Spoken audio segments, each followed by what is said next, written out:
ಅದು ವೈರಸ್ ಅಂತ.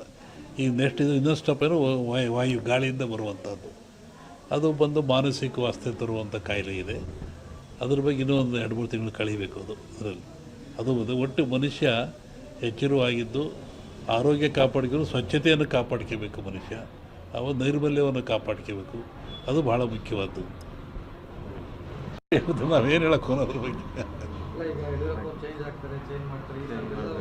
ಅದು ಹಾಗೇನಿಲ್ಲ.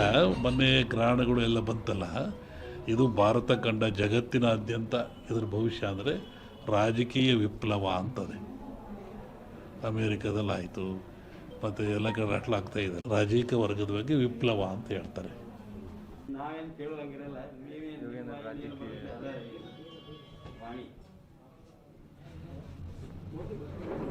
ಜಗತ್ತಿನಲ್ಲಿ ಅತ್ಯಂತ ಶ್ರೇಷ್ಠ ಜ್ಞಾನ ವಿವೇಕವುಳ್ಳದ್ದು ಯಾವುದು ಅಂದರೆ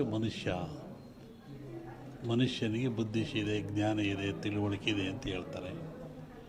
ಅಂಥ ಮನುಷ್ಯ ಆಗಾಗ ಅಜ್ಞಾನಕ್ಕೊಳಪಟ್ಟರೆ, ಅವಿವೇಕಕ್ಕೊಳಪಟ್ಟರೆ, ತನ್ನ ಆಚಾರ ವಿಚಾರಗಳನ್ನು ಕಳ್ಕೊಂಡ್ರೆ ಅಂತಹ ಮನುಷ್ಯ ಎಚ್ಚರಿಕೆಯಾಗಿ ಜಗತ್ತಿನಲ್ಲಿ ಕಾಲದಿಂದ ಅನೇಕ ರೋಗಗಳು ಬರ್ತಾಯಿದ್ದಾವೆ, ಕಾಯಿಲೆಗಳು ಬರ್ತಾಯಿದ್ದಾವೆ. ಈ ಬರುವಂಥ ಕಾಯಿಲೆಗಳು ಮನುಷ್ಯನಿಗೆ ತಿಳುವಳಿಕೆ, ಜ್ಞಾನ, ವಿವೇಕ ಮೂಡಿಸ್ತಕ್ಕಂಥದ್ದು. ಹಾಗೆ ಈಗಲೂ ಬಂದಿರತಕ್ಕಂಥದ್ದು ಕೊರೋನಾ ಅಂತೇಳಿ. ಈ ಕೊರೋನಾ ಎನ್ನತಕ್ಕಂಥ ಕಾಯಿಲೆ ಇದೇನು ಹೊಸ್ತೇನಲ್ಲ, ಇದು ಹಳೆಯ ಕಾಯಿಲೆ. ಹಿಂದಿನ ಕಾಲದಿಂದಲೂ ಜನರಲ್ಲಿ ಗಂಟ್ಲು ಬೇನೆ, ಗಂಟಲು ರೋಗ ಅಂತ ಕರಿತಾಯಿದ್ರು. ಅದು ಬಂದದ್ದು 2 ದಿನಕ್ಕೆ ಸತ್ತೋಗ್ತಾಯಿದ್ದು ಮನುಷ್ಯ.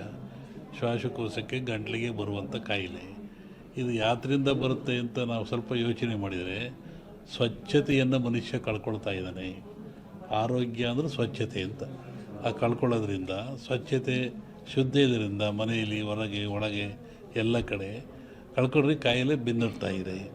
ಇಂತಹ ಕಾಯಿಲೆ ಇದು ಘೋರವಾಗಿರ್ತಕ್ಕಂಥ ಕಾಯಿಲೆ. ಕೇವಲ 1 ಗ್ರಾಮ್ ತೂಕ ಇರತಕ್ಕಂಥ ಕಾಯಿಲೆ ಇದು ಜಗತ್ತನ್ನೇ ಎದುರಿಸ್ತಾ ಇದೆ. ಮನುಕುಲಕ್ಕೆ ಇದು ಮಾರಕವಾಗಿದೆ. ಇದು ಮುಂದೆ ಇನ್ನೂ ಹೆಚ್ಚಾದ ಲಕ್ಷಣಗಳು ಭಾಳ ಇದ್ದಾವೆ ಜಗತ್ತಿನಾದ್ಯಂತ. ನಾನು ಹಿಂದೆ ಒಂದು ಹೇಳಿದ್ದೆ, ಸಿರಿವಂತ ಮಗನುಟ್ಟಿ ಆಳುವನು ಮುನಿಪುರವ, ಯುದ್ಧವಿಲ್ಲದೆ ಮಡಿಯ ಪುರವಲ್ಲ ಕೂಳಾದೀತು. ಸಿರಿವಂತ ಮಗನುಟ್ಟಿ ಆಳುವನು ಮುನಿಪುರವ. ಮುನಿಪುರ ಅಂದರೆ ಅಮೇರಿಕಾ ದೇಶವನ್ನು ಸನ್ಯಾಸಿ ಊರು ಅಂತ ಕರೀತಾರೆ. ವಿಷ್ಣು ವಾಮಾವತಾರದಲ್ಲಿ ಅಲ್ಲಿ ಅವನು ಭೂಮಿ ತೊಳೆದಿದ್ದು, ಸಂಪದ್ಭರಿತ ರಾಜ. ಅದು ಸನ್ಯಾಸಿ ದಾನ ಕೊಟ್ಟದ್ದು, ಅದನ್ನು ಮುನಿಪುರ ಅಂದರು. ಆ ಮುನಿಪುರ ಒಬ್ಬ ಸಿರಿವಂತ ಹುಟ್ಟಿ ಆಳ್ತಾನೆ. ಡೊನಾಲ್ಡ್ ಯಾರ ಮನೆ ಹೋದ್ನಲ್ಲ, ವಿತೌಟ್ ಬ್ಯಾಟ್ರಿ ಜಗತ್ತು ಹಾಳಾಗಿ ಹೋಗ್ತದೆ ಅಂತ. ಹಾಗೆ ಅವನ ಕಡೆಯ ದಿನಗಳಲ್ಲಿ ಮಳೆಗಳು, ಬೆಳೆಗಳು ನಾಶವಾಯಿತು, ಕೊರೋನಾ ಜಾಸ್ತಿ, ಇನ್ನೂ ಜಾಸ್ತಿ ಆಗ್ತಾಯಿದೆ. ಅಂಥ ಒಂದು ಕಾಲಜ್ಞಾನದ ಸೂಚನೆ ಅದು. ಆ ದೃಷ್ಟಿಯಿಂದ ನಮ್ಮ ಈ ನಾಡಿಗೆ ನಾವು ಬರೋದಾದರೆ ಇದು ಇನ್ನೂ ಜನವರಿ, ಫೆಬ್ರವರಿಗೆ ಹೇಳಕ್ಕೆ ಬರೋದಿಲ್ಲ. ನಾನು ಮೊನ್ನೆ ಹೇಳಿದ್ದಲ್ಲಿ ನಿಮ್ಮ ಇದರಲ್ಲಿ ಕಾರ್ತಿಕ ಮತ್ತು ಆಶ್ವೀಜದಲ್ಲಿ ಹಳ್ಳಿಗಳಲ್ಲಿ ಹೆಚ್ಚಾಗ್ತದೆ ಕಾಯಿಲೆ ಇದು ಅಂತ, ಹೆಚ್ಚಾಗ್ತಾ ಇದೆ. ಆಮೇಲೆ ಇನ್ನೂ ಮಳೆ ಬರೋ ಲಕ್ಷಣಗಳು ಭಾಳ ಇದ್ದಾವೆ. ಜನಗಳಲ್ಲಿ ಅಶಾಂತಿ ಆಗ್ತಕ್ಕಂಥದ್ದು ಲಕ್ಷಣಗಳಿದ್ದಾವೆ. ಏನು ಯುಗಾದಿ ಮೇಲೆ ಇದನ್ನು ನಿರ್ಣಯಿಸಬೇಕು ಏನು ಅಂತ. ನೆಕ್ಸ್ಟು ಇನ್ನೊಂದು ಸೆಕೆಂಡ್ ಟೈಪ್ ಇದೇ ಟರ್ನ್ ಆಗ್ತಾಯಿದೆ. ಟರ್ನ್ ಅಂದರೆ ಕಾಯಿಲೆ ವಾಯು ಬಗ್ಗೆ ಬರುವಂಥದ್ದು. ಈ ಕೊರೋನಾ ವಾಯುವಿಂದ ಬರೋದಲ್ಲ, ವಾಯು ಮಾಧ್ಯಮ ಅಲ್ಲ ಇದಕ್ಕೆ. ಕೊರೋನಾ ತೂಕವಾಗಿರುತ್ತಿದ್ದು, ತೂಕವಾಗಿರೋದ್ರಿಂದ ಕೆಮ್ಮಿದರೆ, ಕೆಕ್ಕಿಸಿದರೆ, ಉಗಿದ್ರೆ ಕಫ ಬಂದು ಆ ಕಫ ನಮ್ಮಲ್ಲಿ ಬರ್ತದೆ, ವೈರಸ್ ಅಂತ. ಈಗ ನೆಕ್ಸ್ಟ್ ಇದು ಇನ್ನೊಂದು ಸ್ಟೆಪ್ ಏನು ವಾಯು ಗಾಳಿಯಿಂದ ಬರುವಂಥದ್ದು, ಅದು ಬಂದು ಮಾನಸಿಕ ವಾಸ್ತೆ ತರುವಂಥ ಕಾಯಿಲೆ ಇದೆ. ಅದ್ರ ಬಗ್ಗೆ ಇನ್ನೂ ಒಂದು 2-3 ತಿಂಗಳು ಕಳೀಬೇಕು ಅದರಲ್ಲಿ. ಅದು ಒಟ್ಟು ಮನುಷ್ಯ ಎಚ್ಚರವಾಗಿದ್ದು ಆರೋಗ್ಯ ಕಾಪಾಡ್ಕೊಂಡು ಸ್ವಚ್ಛತೆಯನ್ನು ಕಾಪಾಡ್ಕೋಬೇಕು ಮನುಷ್ಯ. ನೈರ್ಮಲ್ಯವನ್ನು ಕಾಪಾಡ್ಕೋಬೇಕು, ಅದು ಭಾಳ ಮುಖ್ಯವಾದ್ದು. ನಾವೇನು ಹೇಳಕ್ಕೆ ಹೋಗೋದ್ರ ಬಗ್ಗೆ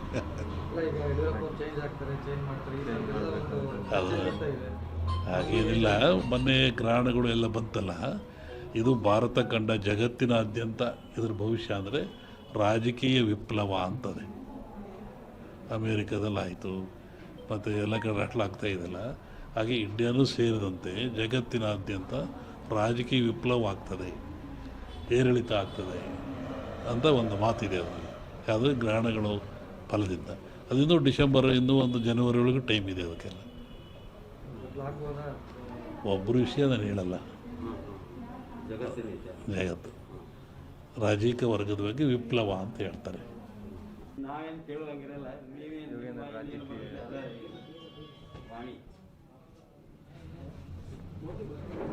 ಜಗತ್ತಿನಲ್ಲಿ ಅತ್ಯಂತ ಶ್ರೇಷ್ಠ ಜ್ಞಾನ ವಿವೇಕವುಳ್ಳದ್ದು ಯಾವುದು ಅಂದರೆ ಮನುಷ್ಯನಿಗೆ ಬುದ್ಧಿಶಿ ಇದೆ, ಜ್ಞಾನ ಇದೆ, ತಿಳುವಳಿಕೆ ಇದೆ ಅಂತ ಹೇಳ್ತಾರೆ. ಅಂಥ ಮನುಷ್ಯ ಆಗಾಗ ಅಜ್ಞಾನಕ್ಕೊಳಪಟ್ಟರೆ, ಅವಿವೇಕಕ್ಕೊಳಪಟ್ಟರೆ, ತನ್ನ ಆಚಾರ ವಿಚಾರಗಳನ್ನು ಕಳ್ಕೊಂಡ್ರೆ ಅಂತಹ ಮನುಷ್ಯ ಎಚ್ಚರಿಕೆಗಾಗಿ ಜಗತ್ತಿನಲ್ಲಿ ಕಾಲದಿಂದ ಅನೇಕ ರೋಗಗಳು ಬರ್ತಾಯಿದ್ದಾವೆ, ಕಾಯಿಲೆಗಳು ಬರ್ತಾಯಿದ್ದಾವೆ. ಈ ಬರುವಂಥ ಕಾಯಿಲೆಗಳು ಮನುಷ್ಯನಿಗೆ ತಿಳುವಳಿಕೆ, ಜ್ಞಾನ, ವಿವೇಕ ಮೂಡಿಸ್ತಕ್ಕಂಥದ್ದು. ಹಾಗೆ ಈಗಲೂ ಬಂದಿರತಕ್ಕಂಥದ್ದು ಕೊರೋನಾ ಅಂತೇಳಿ. ಈ ಕೊರೋನಾ ಎನ್ನತಕ್ಕಂಥ ಕಾಯಿಲೆ ಇದೇನು ಹೊಸತೇನಲ್ಲ, ಇದು ಹಳೆಯ ಕಾಯಿಲೆ. ಹಿಂದಿನ ಕಾಲದಿಂದಲೂ ಜನರಲ್ಲಿ ಗಂಟ್ಲು ಬೇನೆ, ಗಂಟಲು ರೋಗ ಅಂತ ಕರಿತಾಯಿದ್ರು. ಅದು ಬಂದದ್ದು 2 ದಿನಕ್ಕೆ ಸತ್ತೋಗ್ತಾಯಿದ್ದು ಮನುಷ್ಯ. ಶ್ವಾಸಕೋಶಕ್ಕೆ, ಗಂಟ್ಲಿಗೆ ಬರುವಂಥ ಕಾಯಿಲೆ. ಇದು ಯಾತ್ರಿಂದ ಬರುತ್ತೆ ಅಂತ ನಾವು ಸ್ವಲ್ಪ ಯೋಚನೆ ಮಾಡಿದರೆ, ಸ್ವಚ್ಛತೆಯನ್ನು ಮನುಷ್ಯ ಕಳ್ಕೊಳ್ತಾ ಇದ್ದಾನೆ. ಆರೋಗ್ಯ ಅಂದರೆ ಸ್ವಚ್ಛತೆ ಅಂತ. ಆ ಕಳ್ಕೊಳ್ಳೋದ್ರಿಂದ, ಸ್ವಚ್ಛತೆ ಶುದ್ಧ ಇದರಿಂದ ಮನೆಯಲ್ಲಿ, ಹೊರಗೆ, ಒಳಗೆ ಎಲ್ಲ ಕಡೆ ಕಳ್ಕೊಂಡ್ರೆ ಕಾಯಿಲೆ ಬೆನ್ನಡ್ತಾ ಇದೆ. ಇಂತಹ ಕಾಯಿಲೆ ಇದು ಘೋರವಾಗಿರ್ತಕ್ಕಂಥ ಕಾಯಿಲೆ. ಕೇವಲ 1 ಗ್ರಾಮ್ ತೂಕ ಇರತಕ್ಕಂಥ ಕಾಯಿಲೆ ಇದು ಜಗತ್ತನ್ನೇ ಎದುರಿಸ್ತಾ ಇದೆ. ಮನುಕುಲಕ್ಕೆ ಇದು ಮಾರಕವಾಗಿದೆ. ಇದು ಮುಂದೆ ಇನ್ನೂ ಹೆಚ್ಚಾದ ಲಕ್ಷಣಗಳು ಭಾಳ ಇದ್ದಾವೆ ಜಗತ್ತಿನಾದ್ಯಂತ. ನಾನು ಹಿಂದೆ ಒಂದು ಹೇಳಿದ್ದೆ, ಸಿರಿವಂತ ಮಗನುಟ್ಟಿ ಆಳುವನು ಮುನಿಪುರವ, ಯುದ್ಧವಿಲ್ಲದೆ ಮಡಿಯ ಪುರವಲ್ಲ ಕೂಳಾದೀತು. ಸಿರಿವಂತ ಮಗನುಟ್ಟಿ ಆಳುವನು ಮುನಿಪುರವ. ಮುನಿಪುರ ಅಂದರೆ ಅಮೇರಿಕಾ ದೇಶವನ್ನು ಸನ್ಯಾಸಿ ಊರು ಅಂತ ಕರೀತಾರೆ. ವಿಷ್ಣು ವಾಮಾವತಾರದಲ್ಲಿ ಅಲ್ಲಿ ಅವನು ಭೂಮಿ ತುಳಿದಿದ್ದು, ಸಂಪದ್ಭರಿತ ರಾಜ. ಅದು ಸನ್ಯಾಸಿ ದಾನ ಕೊಟ್ಟದ್ದು, ಅದನ್ನು ಮುನಿಪುರ ಅಂದರು. ಆ ಮುನಿಪುರ ಒಬ್ಬ ಸಿರಿವಂತ ಹುಟ್ಟಿ ಆಳ್ತಾನೆ. ಡೊನಾಲ್ಡ್ ಯಾರ ಮನೆ ಹೋದ, ಅವರು ಅಡವಿಯಲ್ಲಿದ್ದು ಕುರಿಗಳನ್ನು ಸಾಯ್ಕೊಂಡು, ಕುರಿಯ ಇಕ್ಕೆಯಲ್ಲಿ ಲಿಂಗವನ್ನು ಕಂಡು ದೈವಾರಾಧನೆ ಮಾಡಿಕೊಂಡು ಬಂದಂಥ ಒಂದು ಸಮಾಜ. ಪ್ರಕೃತಿಯ ಮೇಲೆ, ಗಾಳಿಯ ಮೇಲೆ, ಭೂಮಿಯ ಮೇಲೆ ಅವರು ಅಡವಿಯಲ್ಲಿದ್ದ ಕಂಡದ್ದು, ತಿಳಿದದ್ದು, ನೋಡಿದ್ದು, ಅನುಭವಿಸಿದ್ದನ್ನು ಹೇಳ್ತಾ ಬಂದಿದ್ದಾರೆ.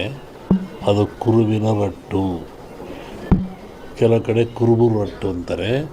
ಅದು ಕುರುಹಿನ ರಟ್ಟು, ಮುಂದೆ ಏನಾಗಿ ಕುರು ಅಂತ ರಟ್ಟು ಅಂತಕ್ಕಂಥದ್ದು.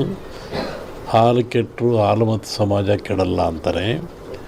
ಹಕ್ಕ ಬುಕ್ಕರು ವಿಜಯ ಸಾಮ್ರಾಜ್ಯವನ್ನು ಕಟ್ಟಿದರು. ಇದು ಹೇಳೋ ಉದ್ದೇಶ ಏನು ಅಂತಂದರೆ, ಇವತ್ತು ಆಲಮತ ಸಮಾಜದವ್ರ ಕೈಲಿ ರಾಜ್ಯದ ಅಧಿಕಾರ ಇದೆ. ಬಿಡಿಸಿಕೊಳ್ಳೋದು ಅಷ್ಟು ಸುಲಭ ಅಲ್ಲ. ಅವರಾಗೇ ಬಿಡಬೇಕೆ ಹೊರತು ನೀವು ಬಿಡಿಸಿಕೊಳ್ಳೋದು ಸುಲಭವಲ್ಲ.